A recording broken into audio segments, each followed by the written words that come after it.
Saya Dr. Tirta, terpaksa harus membuat live ini karena teman-teman netizen harus dicerahkan mengenai kasus yang baru beredar mengenai Ibu Louis.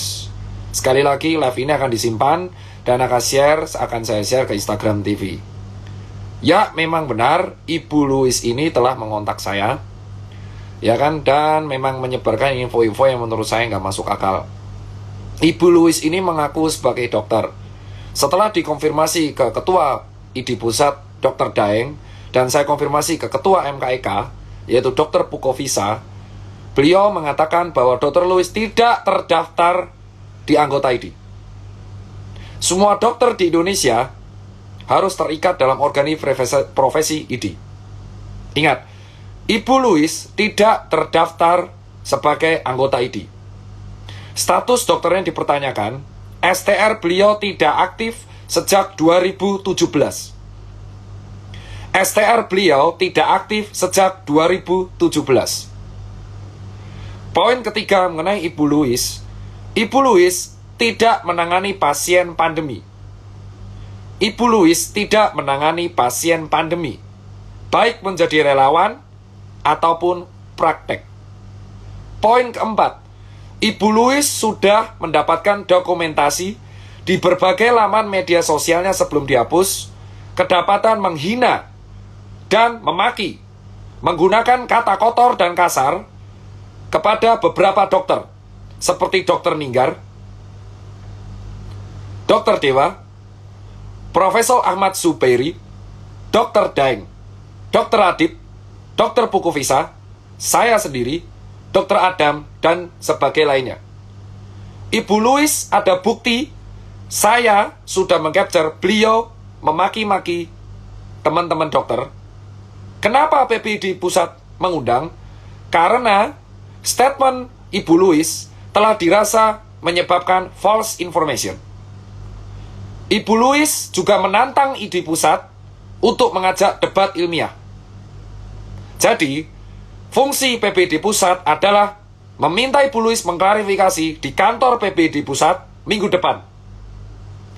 Ibu Louis ini dari dulu tidak dilaporkan dikarenakan kami mengira dia fake account, domisili tidak jelas, tempat tinggal tidak jelas.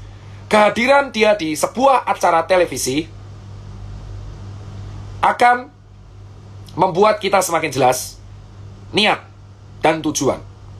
Sehingga Ibu Louis diharap mengklarifikasi dan mempertanggungjawabkan statementnya di hadapan kantor PPD Pusat secara ilmiah di hadapan para ahli. Jika informasi yang disebarkan Ibu Louis tidak bisa dipertanggungjawabkan secara ilmiah, maka informasi tersebut bisa dikategorikan sebagai kebohongan. Sehingga PPD Pusat bisa mempertimbangkan untuk mengurus dan memproses secara hukum. Adapun berita yang disebarkan oleh Ibu Louis terkait interaksi obat,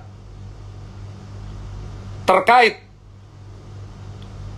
anti masker, terkait mengatakan COVID tidak ada, terkait mengatakan bahwa yang meninggal karena COVID tidak ada, terkait informasi vitamin C tiap jam,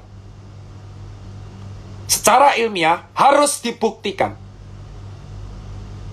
Kita sekarang sedang melawan pandemi. Diharap kawan-kawan semua bisa memilah informasi yang benar dan terpercaya.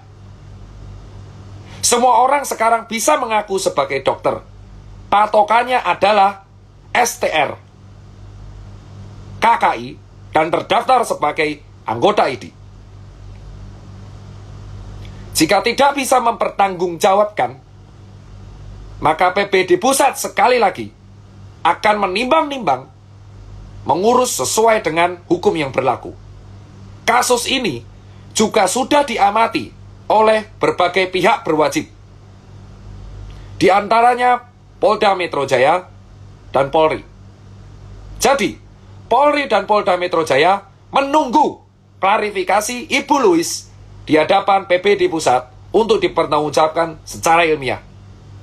Harap teman-teman netizen tidak ikut menyebarkan informasi yang salah dan tidak bisa dibuktikan secara ilmiah. Ingat, menyebarkan informasi palsu, apalagi terkait nyawa, itu salah. Pak Presiden kita sudah menganjurkan memberantas hoax terkait pandemi. Sekali lagi, undangan untuk Ibu Louise sudah diberikan dan tolong datang ke kantor PBUD Pusat untuk mempertanggungjawabkan pendapatnya secara ilmiah. Jika netizen ada yang ikut menyebarkan berita kebohongan tersebut, maka Anda membahayakan sekeliling Anda dan follower Anda. Harap selektif dalam menyebarkan informasi. Demikian statement saya terkait Ibu Louise. Dan terkait ajakan debat beliau di televisi, saya menolak dengan tegas karena beliau sudah memaki teman saya menggunakan kata-kata kotor. Jika Ibu Louise tidak meminta maaf kepada teman-teman saya karena telah memaki teman-teman sejawat saya dengan kata-kata kotor, maka saya tidak akan meladeni debat ilmiahnya. Itu bukan debat ilmiah, tapi debat kusir. Itu alasan saya hanya mau ngopi karena dia memaki guru dan memaki teman saya. Sehingga hal ini harus dibuktikan secara ilmiah dan sesuai mau dia. Para ahli sengaja berkumpul untuk menyaksikan pendapat dia. Sekali lagi buat Ibu Louise dan buat para netizen yang menyebarkan statement Ibu Louise, Anda juga bisa dikenakan penyebaran informasi yang bohong jika tidak bisa dibuktikan secara ilmiah. Hati-hati dalam menyebarkan informasi ini. Dalam kondisi pandemi, sudahi debat di media sosial. Karena apapun tindakan Anda, kalau Anda malah menghalang-halangi penanganan COVID ini, membuat COVID ini tidak akan semakin selesai. Harap sudahi debat Anda. Fokus ke penanganan pandemi. Sekian informasi yang bisa saya sampaikan. Harap selektif. Terima kasih. Lebih kurang, saya minta maaf. Assalamualaikum warahmatullahi wabarakatuh.